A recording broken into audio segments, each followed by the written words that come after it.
We begin in the Eastern Conference Finals as the Miami Heat eliminate the Boston Celtics in Game 7. Heat beat the Celtics 103-84.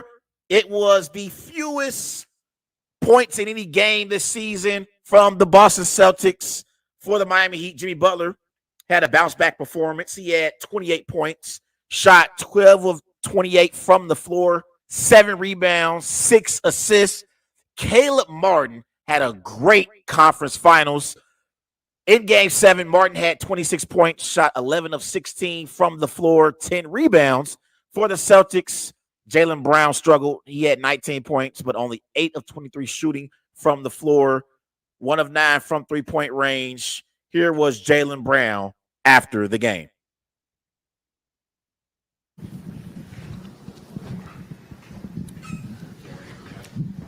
Jaylen, what happened out there tonight? It seemed like shots didn't go down early, then the defense slipped, and shots still didn't go down, and then turnovers. Just what happened personally? What happened with the team? We failed. I failed, and we let the whole city down.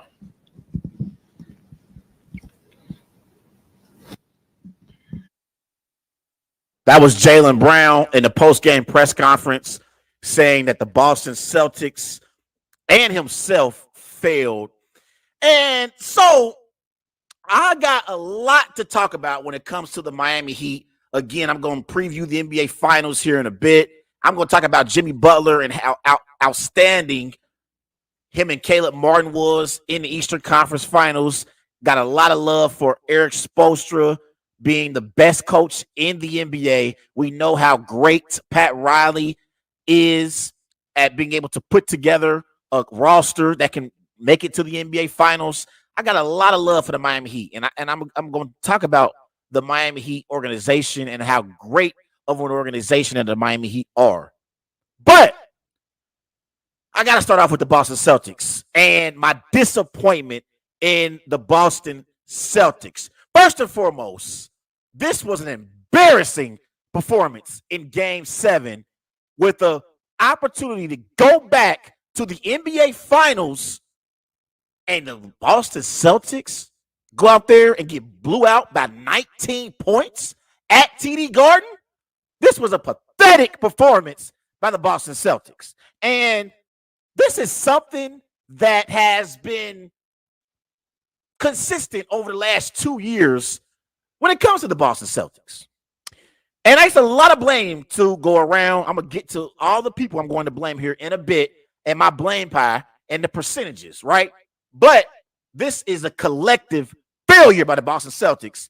And over the last 2 postseasons at home, the Boston Celtics are 11-12. That's the most home losses over a 2 postseason span in NBA history. This is the Boston Celtics. These are the Boston Celtics that we are talking about here. Larry Bird, Bill Russell, Paul Pierce, Kevin Garnett, Rajon Rondo, Ray Allen, and TD Garden was a home court advantage for many, many years up there in Boston. It was hard to beat the Boston Celtics at TD Garden in Boston in meaningful playoff games. And over the last 2 years, the Boston Celtics are 11-12 at home. So that's a very, very big disappointment for the Boston Celtics team and their fan base. And as an organization, it's an embarrassment. And I'm watching the game, and you could feel the energy just watching from your TV's screens at home. Like if you were watching this game, you could feel the energy being at home in your living room. That's how energized the Garden was for this matchup on Memorial Day. We all know people are off on Memorial Day, and it's almost like the summer kickoff. Everybody enjoys Memorial Day because people are off. People cook out and grill out, and it's the summer kickoff. Everybody's excited about it. And you know those fans up there in Boston, they've been drinking all day. They've been since the Celtics beat the Heat, because they beat the Heat Saturday night in Miami. You know the Celtic fans were excited, and they had been drinking all day, pumped up for this Game 7 with an opportunity to punch their ticket to their second consecutive NBA Finals. And the Boston Celtics go out there and lay an egg and get completely blown out in Game 7. Got beat by 19 points.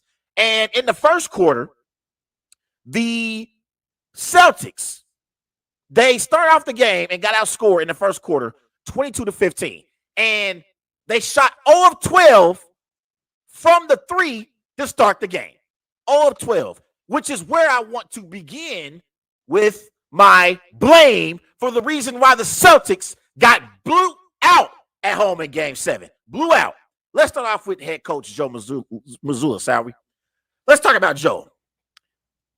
I believe that Joe Mazzulla and his arrogance is something that I have noticed in post-game press conferences all postseason long. In the immediate aftermath of the Celtics getting blown out by the Heat, in the post-game press conference, a reporter asked Joe, they say, hey, Joe, do you believe that the team is too reliant on the three-point shot? And Joe Mazzulla responds with an arrogant no. Joe, are you kidding me? The Celtics missed their first 12 three-point shots. And in the game, they shot from the floor. They shot 9 of 42 from the 3. And you're saying in the post-game press conference that the team doesn't rely on the three. They don't rely on the three-point shot too much? Are you kidding me, Joe? Seriously? Like, what the hell are you talking about? This whole idea that, okay, if you're the Boston Celtics, we're going to shoot threes. If we make them, we win. If we miss them, we're going to lose. What kind of identity is that as a basketball team?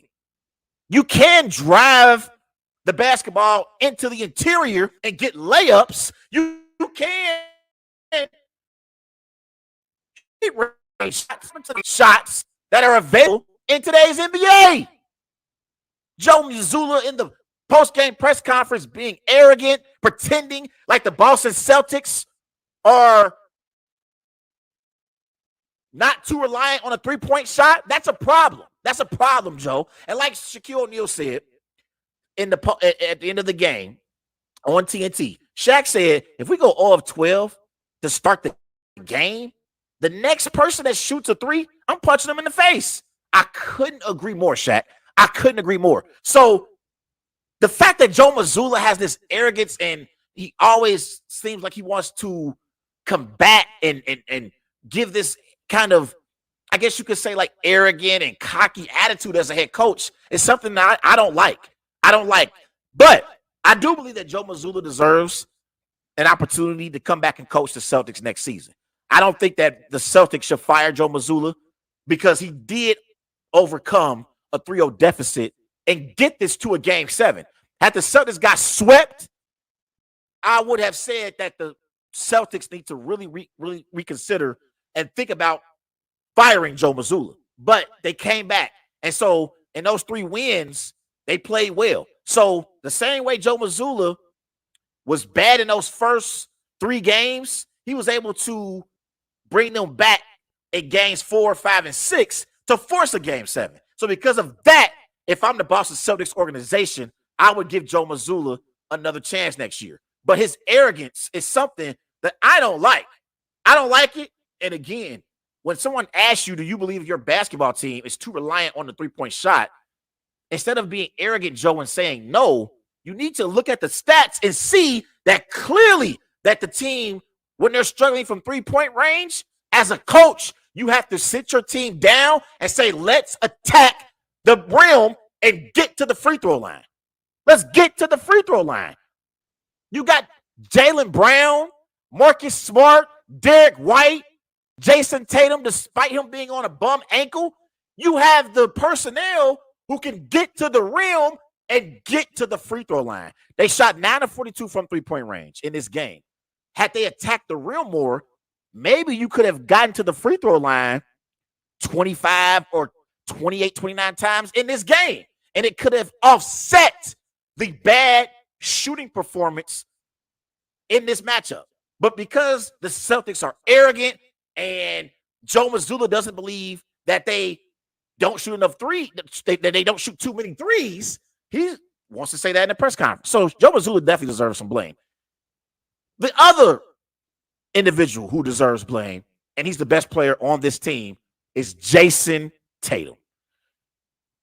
Yes, I believe that Jason Tatum is a star in this league. I believe that Jason Tatum is one of the best young players we have in the NBA. And he did injure his ankle on the opening possession of the game. But the reason why Jason Tatum deserves blame isn't because he only had 14 points and injured his ankle on the opening possession. The reason why Jason Tatum deserves blame is because the Boston Celtics should not have been in this position to begin with in a winner-take-all Game 7 against a Miami Heat team that, quite frankly, is not on the same level as the Boston Celtics are from a talent standpoint. So that's why I have to give some of this blame to Jason Tatum, because you're the best player on the Boston Celtics. And in Games 1 and 2, you didn't take the Miami Heat serious. Game 2, they blew a double-digit lead. They had a double-digit lead in Game 2. And in Game 3, they got completely blown off the floor in Miami. So the Celtics, they didn't have any room or margin for error. And so that has to be on their best player, on Jason Tatum. When you're the best player, when your team wins, you get all the credit. When your team loses, you got to get some of that blame as well. Now, the other player who I feel like deserves blame is Jason Tatum's co-star, Jaylen Brown. Jaylen Brown was pathetic in Game 7. Jaylen Brown in Game 7, he finished the game with 19 points. The man shot 8 of 23 from the floor, 8 turnovers.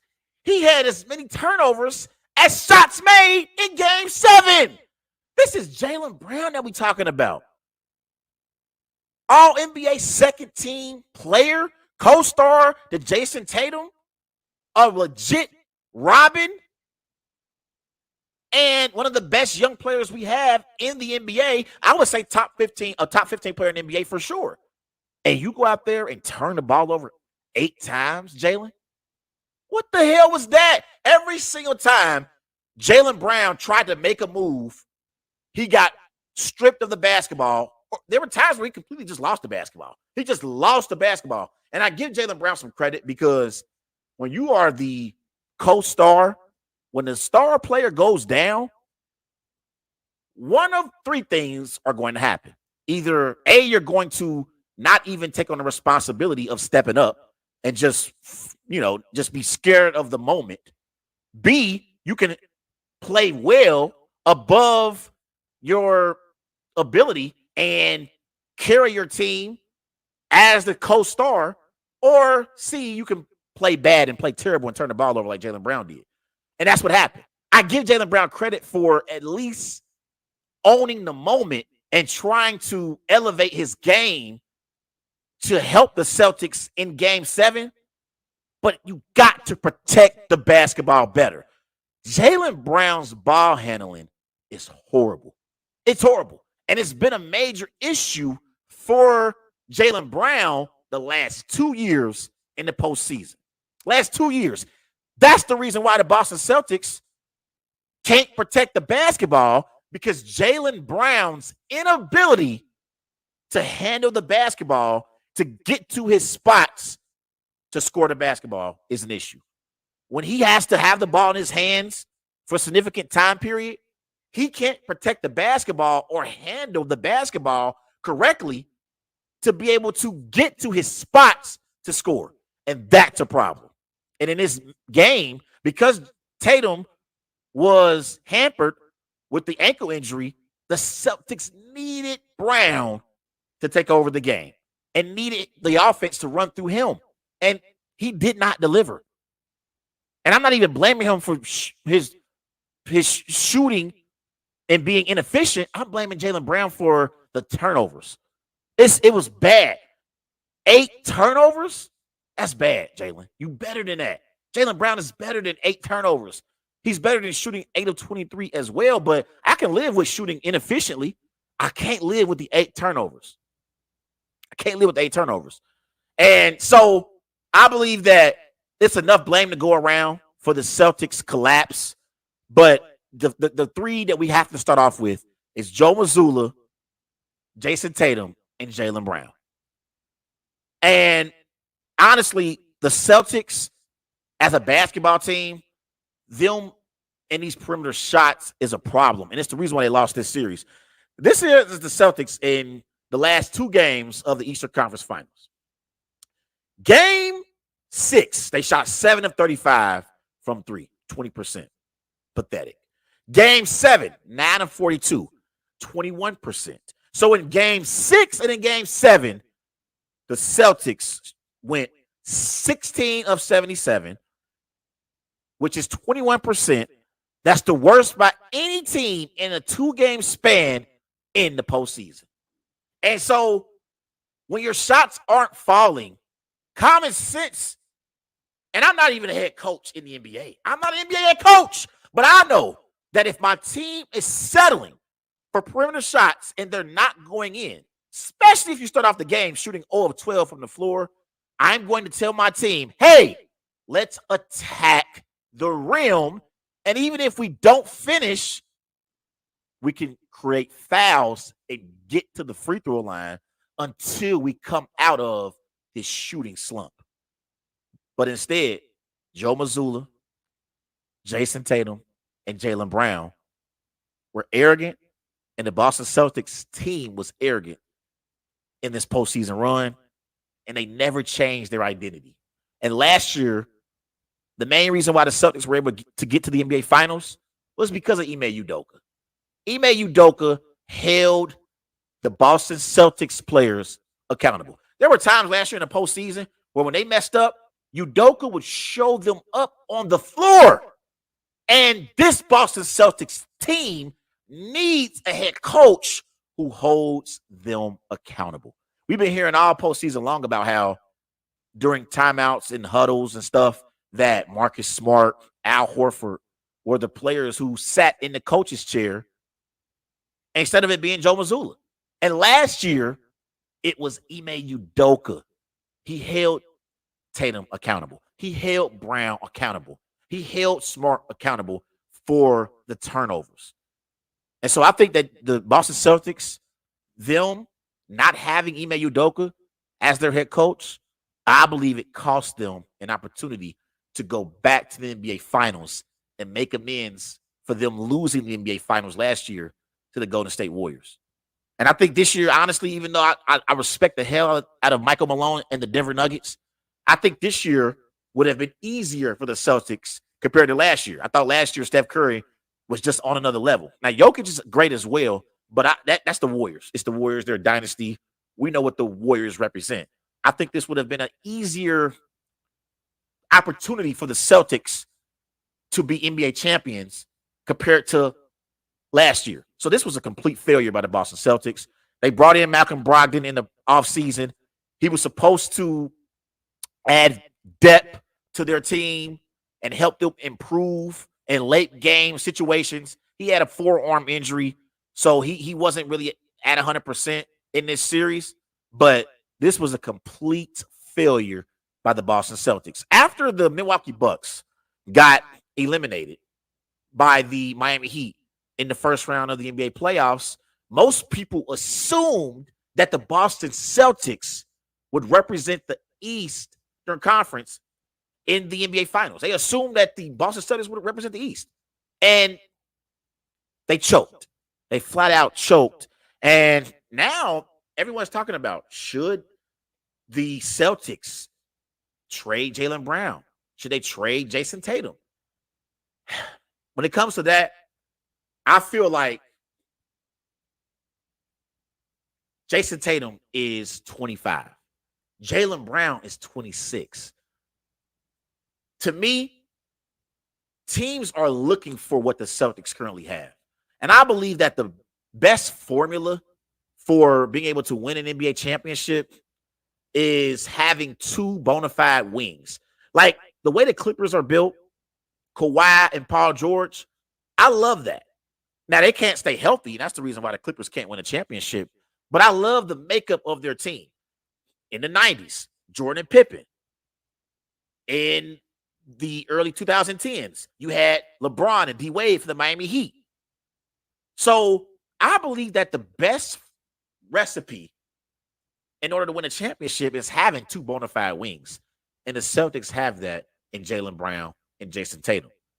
So I wouldn't give up on the Jaylen Brown and Jason Tatum duo just yet. I would give them a few more years. Now, the thing is, both Tatum and Brown are eligible for Supermax extensions. Jaylen Brown this summer is eligible for a $295 million extension. And next summer, Jason Tatum is eligible for a $318 million Supermax extension. And so if you sign Jaylen Brown and Jason Tatum to those extensions, you're going to deplete your basketball team. Like the pieces that the Boston Celtics currently have, if they sign Tatum and Brown, they won't have those pieces anymore. So they'll have to really, really reconstruct their roster. So they got some major decisions to make. Brad Stevens got some big-time decisions to make. And so I said that they should keep Jaylen Brown and Jason Tatum. And I do believe that Tatum and Brown can win a championship at some point. For years, we doubted Giannis. Giannis finally got over the hump a few years ago. We doubted Jokic and if he could get to an NBA Finals. He's in the NBA Finals this year. So I think you got to be patient with Brown and Tatum. Brown is 26. Tatum is 25. They're not even in their primes yet. Jordan, LeBron, many players in the NBA didn't win championships, so they were like 27. So give Tatum and Brown a few more years. But they definitely got to figure out something as far as having a real legit point guard and a better decision maker. They got to. Marcus Smart, I love him. He's a defensive specialist. I love his energy, but he's not a true point guard. And it sucks because I think one of the players that would fit perfectly with the Boston Celtics is Lonzo Ball. He would fit perfectly with this Celtics team, even Chris Paul.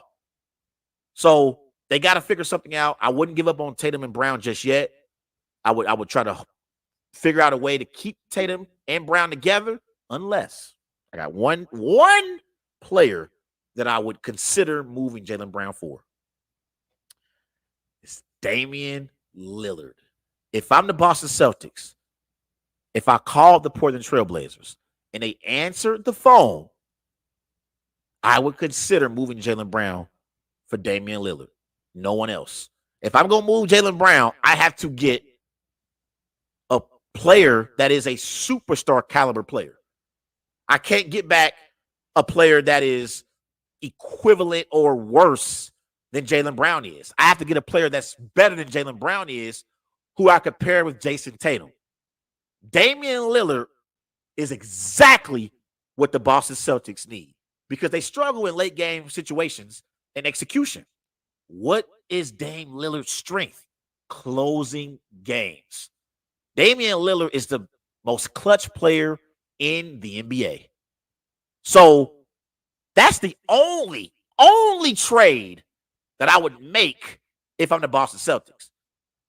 And so Nick Wright, he's on FS1 on First Things First. And this is the proposed trade that he put together the other day.